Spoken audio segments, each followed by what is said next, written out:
Hello dear student, how are you? I am RK Jha, your physics teacher. आज एक नए video के साथ और आज का टॉपिक हमारा है electric field due to dipole at random position. Yes, हमने इससे पहले देखा था electric field intensity at axial position या फिर इक्वेटोरियल पोजीशन, लेकिन आज का टॉपिक हमारा कुछ अलग हटके है. Very important and very special for JEE Mains and NEET. It means for entrance. यहां ध्यान दें हम लोग, हमने एक डाइपोल यहां पे कंसिडर किया A B, A and B. Charge at A minus Q, charge at B plus Q, and O is the centre of dipole. Now let us consider a point at this. थोड़ा सा diagram सही कर लेता हूं क्योंकि आगे diagram की काफी इंपॉर्टेंट यूज है यहां पे.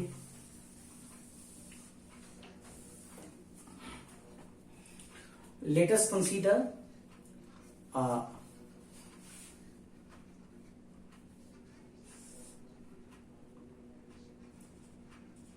point like this. It is point P where we have to find electric field intensity. It is random position. अब देखोगे डाइपोल का जो डाइपोल मोमेंट यहां पे होगा वो होगा from minus q to plus q. So it is P and this point को हमने कंसिडर किया M. We have to find electric field intensity at point M of position vector R at angle theta from a dipole. Yes, okay, आप जानते हो कि this is A and O B is also A. P यहां पे क्या था? Dipole moment. Yes, अब हमें करना क्या है? यहां पे करना यह है, हमें ये जो डाइपोल मोमेंट है आपका पी, इस पी का हमें कंपोनेंट लेना है. कैसे कैसे कंपोनेंट ले सकते हैं हम लोग? तो आप यहां पे देखोगे, बड़े प्यार से देखना. हम जानते हैं P is a vector quantity, तो आप इसका कंपोनेंट ले सकते हैं. तो एक कंपोनेंट हम मानते हैं along this line only, like this. It is one component like this. इसको हम लोग मान लेते हैं A डैश, इसको मान लेते हैं B डैश, और एक मानते हैं इसके ठीक परपेंडिकुलर लाइक दिस. ये मान लेते हैं A डबल डैश और ये मान लेते हैं B डबल डैश. अब देखो, जो आपका डाइपोल AB था, हमने क्या किया, इस डाइपोल का दो कंपोनेंट ले लिया, एक A डैश B डैश और दूसरा A double dash B double dash. इस तरीके से लिया कंपोनेंट कि जो डाइपोल मोमेंट पहले P था, अब A डैश B डैश से क्या हो जाएगा? P cos theta, P cos theta, और A double dash B double dash से क्या हो जाएगा dipole moment? P sin theta. It means dipole AB का dipole moment P, dipole A dash B dash का dipole moment P cos theta, and dipole A double dash B double dash का dipole moment P sin theta. मेरे ख्याल से इसमें कोई दिक्कत नहीं आई होगी आपको. हमने यहां पे क्या किया? सिंपल डाइपोल AB का दो कंपोनेंट ले लिया. कंपोनेंट इस तरीके से लिया कि एक component along the position vector आ जाए हमारा पॉइंट M पे. ठीक है. अब नाउ पॉइंट M कौन सा पॉइंट है? Where we have to find electric field intensity. Point M is along axial position for along axial position for dipole A dash B dash and at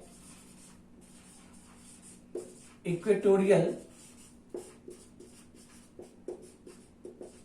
position for dipole A double dash B double dash of moment क्या हो जाएगा P sine theta, और यहां पे A dash B dash क्या था P cos theta. Diagram में मैं बता दिया हूं। तो यहां से हमने पॉइंट M को डिफाइन कर लिया कि पॉइंट M कहां लाई कर रहा है। अब इससे कहानी काफी इजी हो जाएगा आपका। देखिए हम लोग, आप इसको अब मिटा दो। यहां पे आपको सारी बातें यहां पे समझ में आ गई है। आपको एक चीज याद होगा कि along axial position electric field जो होता था वो डायपोल मोमेंट के अलोंग होता था। तो along axial position point M पे डायपोल मोमेंट के अलोंग होगा इलेक्ट्रिक फील्ड। तो इसको हम यहां मान लेते हैं E due to A dash B dash. और जो यहां पे equatorial A double dash B double dash है, जिसका डायपोल मोमेंट इस डायरेक्शन में है P साइन थीटा। तो एट इक्वेटोरियल पोजीशन आपको ये याद होगा कि electric field intensity dipole moment के अगेंस्ट होता था। यस, इट मींस यहां पे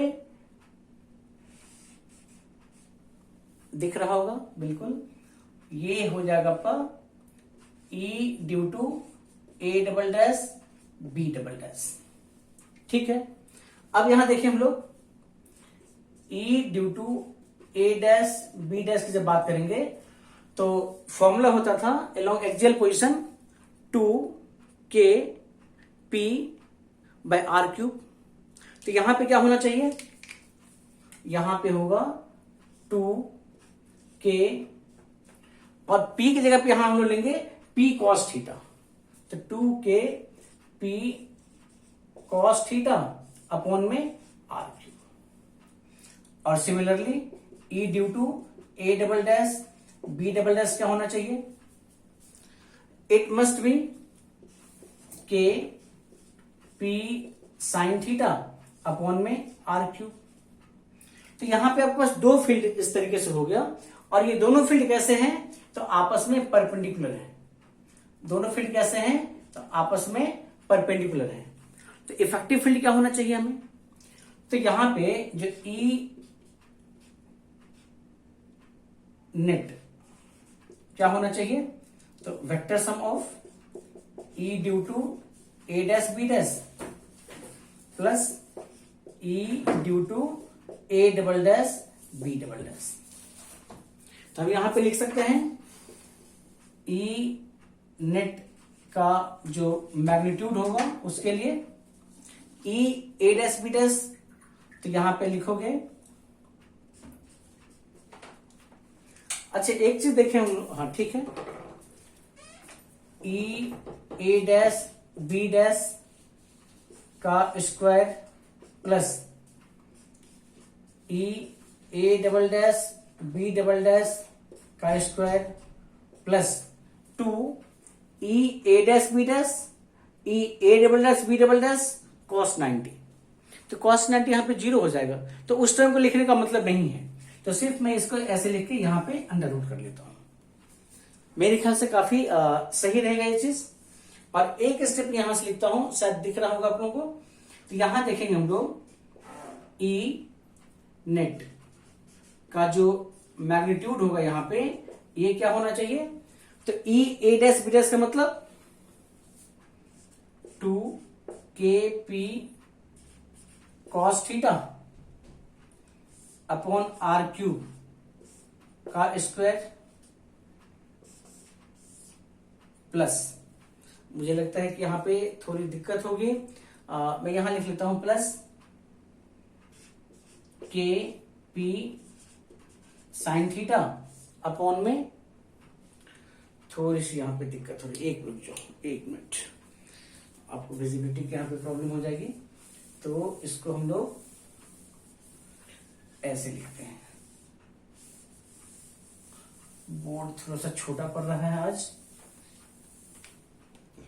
तो हम लोग यहां पे ऐसे लिख लेंगे कि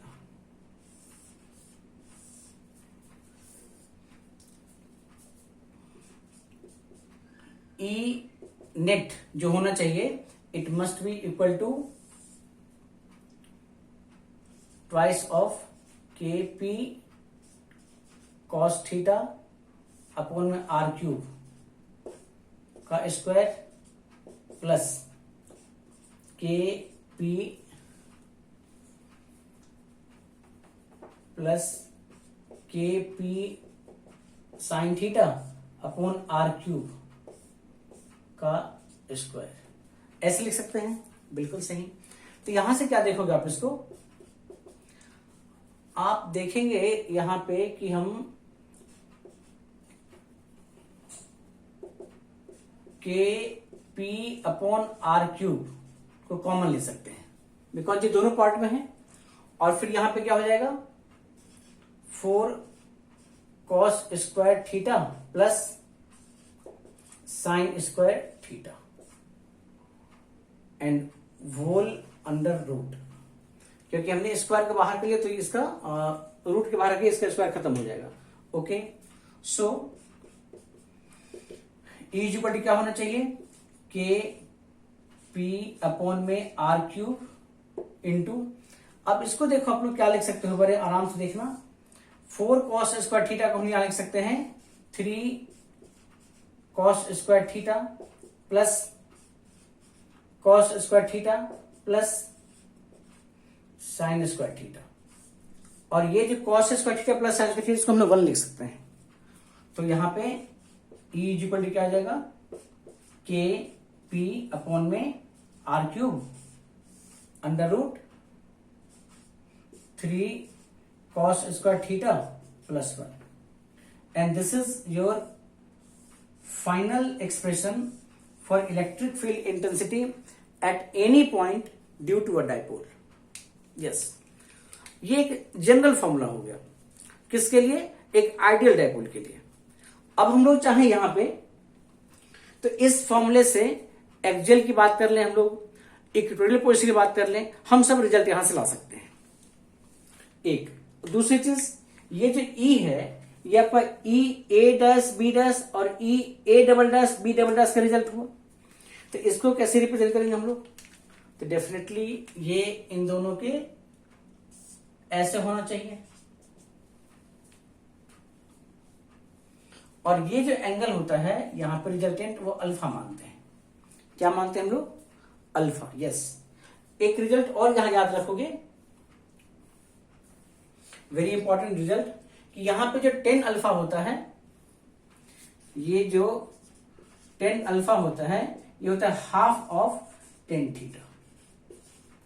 it means alpha is equal to theta by 2। ये भी एक इंपॉर्टेंट रिजल्ट है। तो यहां हमने क्या देखा, एक डायपोल के कारण से जनरल पॉइंट पे इलेक्ट्रिक फील्ड इंटेंसिटी का फॉर्मूला क्या होगा, और इससे फिर हम एक्सियल एंड इक्वेटोरियल इन दोनों को भी देख सकते हैं। कैसे, देख लो एक बार।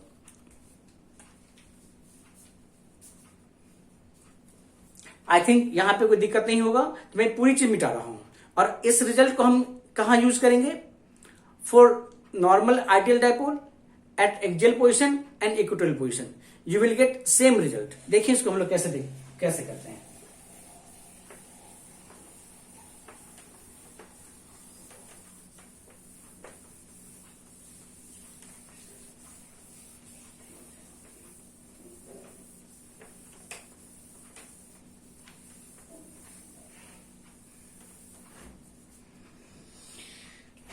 आपने देखा कि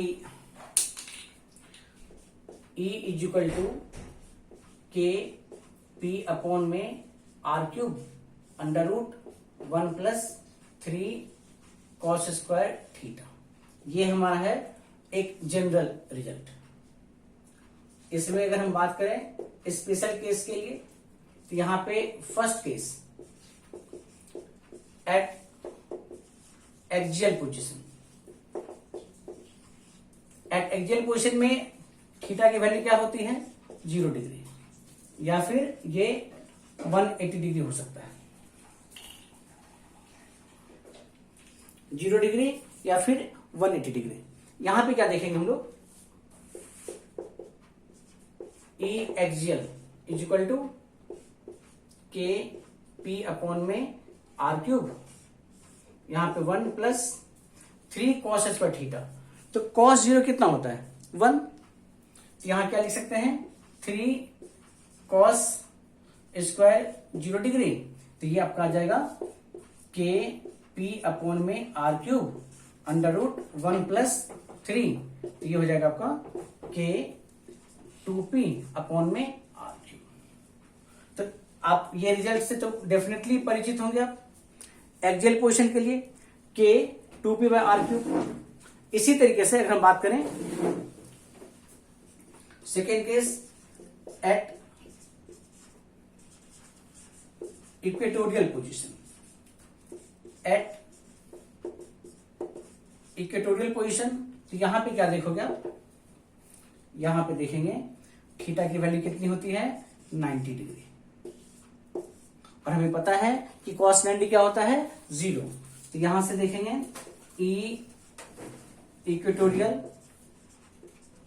is equal to K P upon में R cube under root 1 plus 0, तो 1 प्लस 0 तो 1 हो जाएगा, तो क्या आएगा रिजल्ट हमारे पास के पी अपॉन में आर क्यूब। आप इस रिजल्ट से भी काफी फैमिलियर होंगे। तो ये दोनों स्पेशल केस हो गया आपका जनरल इक्वेशन, जनरल फॉर्मूला का। तो यहां से हम लोग डायपोल की कहानी पूरी तरीके से खत्म करते हैं। डायपोल यहां पे खत्म, और नेक्स्ट वीडियो में हम बात करेंगे कॉन्टिन्यूअस चार्ज डिस्ट्रीब्यूशन एंड उसका application. Very very very important, very interesting and very curious for generally student उसको बड़ा अजीबोगरीब मानते हैं। देखना कितना इजी होगा। तो अगले वीडियो में आप रेडी रहोगे for the continuous charge distribution and its application. हम उस केस में इलेक्ट्रिक फील्ड कैसे निकालेंगे, रियल फिजिक्स वहां देखने का मौका मिलेगा आपको, आपके फिजिक्स गुरु आर के झा के साथ। ओके, थैंक यू, सबा खैर, लाइक शेयर सब्सक्राइब। आप भी बेनिफिट में रहें और आपके फ्रेंड भी बेनिफिट में होंगे। Okay, thank you.